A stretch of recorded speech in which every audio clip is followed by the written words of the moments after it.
What happens when the people you trust most with your children become their worst nightmare? Darnell, Mr. Cox. So, my client is a no local injury plea today, all right? I've been handed a document indicating that Mr. Houff, Darnell, is going to be entering a plea under 4035333. Is that correct? You understand? You'll have to testify truthfully. Yes, sir. All right. Then I've been handed a document indicating that there are 12 counts in the indictment. And I'm not going to at this point go through them, but you're going to be entering a plea of no contest to count 2. Count 1 is dismissed. Count 3 is dismissed. But the remaining counts in each of those counts, you're going to have a count attempted child abuse and receive a sentence of 1 year. And what is the effective total sentence in this case? 5 years. All right. So those are running. Some are running consecutive, some are running concurrent with each other, but it's an effective 5 years of probation. Do you understand that? Raise your right hand. Let's place you on the road. Yes, ma'am. State your full name for the record. Jordan Hannah Darnell. Mr. Darnell, you're here today charged with a multi-count indictment involving, and this is the case that involves a daycare center over in Stewart County. Correct. All right. And you heard me go through what the effective balance of it is, but have you and Mr. Cox had a chance to go over the indictment, discuss the range of punishment you're facing, the state's evidence, and any possible defenses you might have? Yes, sir. Well, it's indicated that you want to enter a plea of no contender. What that means is you're not going to admit you did anything wrong, but you're not going to contest the state's evidence, and they're going to tell me what their evidence would be if this case went to trial. Do you understand that? Yes, sir.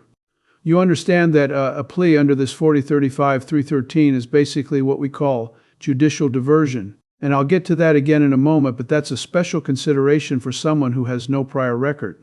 You understand that? Yes, sir.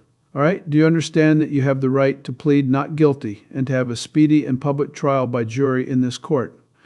You understand if you went to trial, you'd have the right to have a lawyer and have one appointed if you cannot afford your own? Yes, sir. Do you understand that if you went to trial, you'd be presumed to be innocent until such time, if ever, the state proved your guilt beyond a reasonable doubt to the satisfaction of all 12 jurors, and their verdict will have to be unanimous before you could be convicted of anything? Yes, sir. Do you understand that if you went to trial, you and Mr.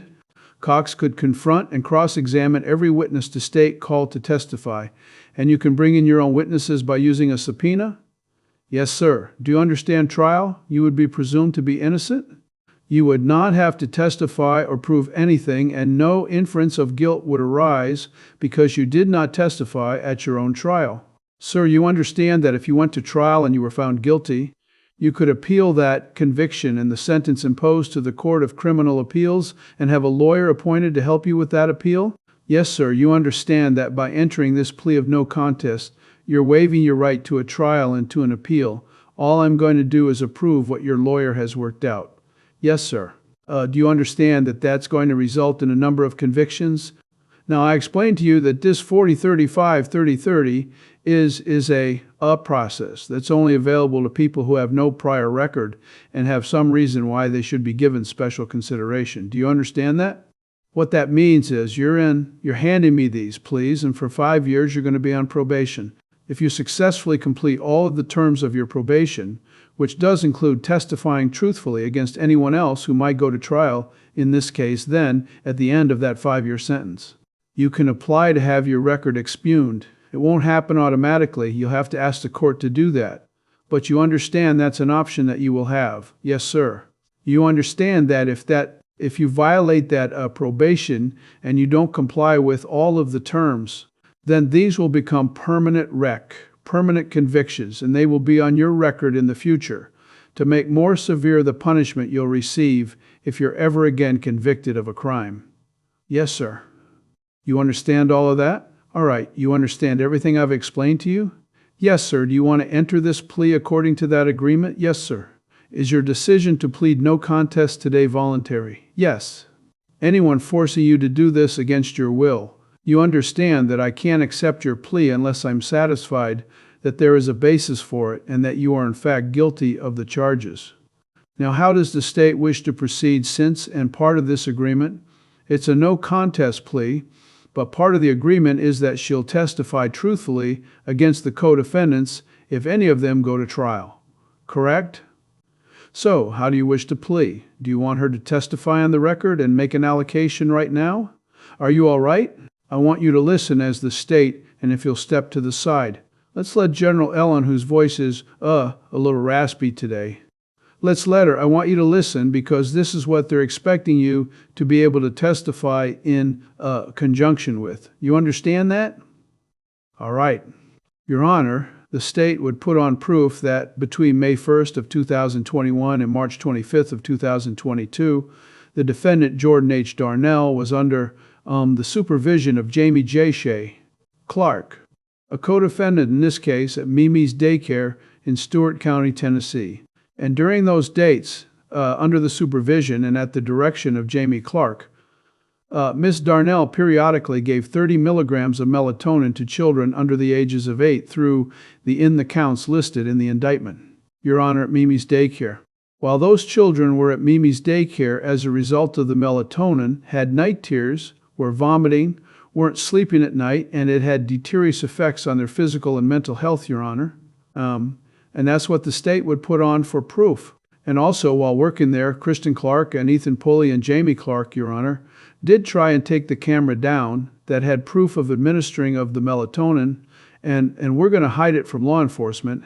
It was eventually turned in, Your Honor, but that is the basis of what the state would ask Ms. Darnell to testify to, and we would also, it'll be more detailed at trial, Your Honor, but that's the basis of the facts. All right, Mr. Darnell?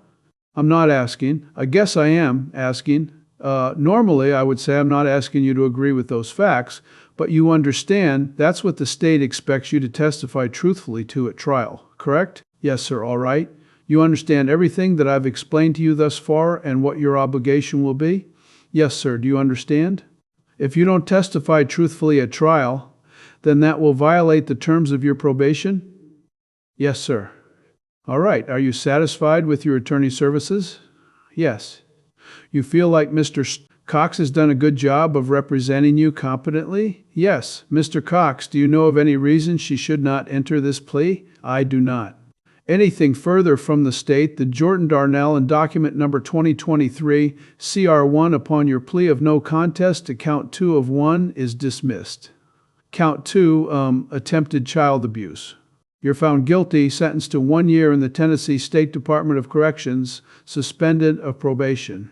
And that will be a condition of your probation, as you will not be able to work for a licensed daycare center while on probation. Count 4, your count 3 is dismissed. Count 4, you're sentenced to 1 year consecutive to count 2 plus cost. Count 5, you're sentenced to 1 year concurrent with count 4, a 50 final cost. Count 6, you're sentenced to 1 year consecutive to count 5. Count 7, you're sentenced to 1 year concurrent with count 6 and a 50 fine. Count 8, you're sentenced to 1 year concurrent with count 7. Count 9, you're sentenced to 1 year consecutive to count 8, 50 fine and cost. Count 10, you're sentenced to 1 year concurrent with count 9. Count 11, you're sentenced to 1 year consecutive to count 10, a 50 fine and cost. Count 12, you're sentenced to 1 year concurrent with count 11. This will all be on supervised probation. She'll need to see the probation department before she leaves today. I may have been there wrong. There's only one cost for all of it. Okay, well, there's several times it's mentioned. I just want to make sure. There's just 50 fines on the odd counts, but then there's just one cost. Core cost of 1 count. Thank you. It's all judgment. You may. And there you have it. A case that exposes one of the most disturbing breaches of trust imaginable. Let me break down what we just witnessed in that courtroom because the implications of this case go far beyond Stewart County, Tennessee. Jordan Hannah Darnell just accepted a plea deal under judicial diversion. Essentially, a special program for first-time offenders that could eventually wipe her record clean if she completes 5 years of probation successfully.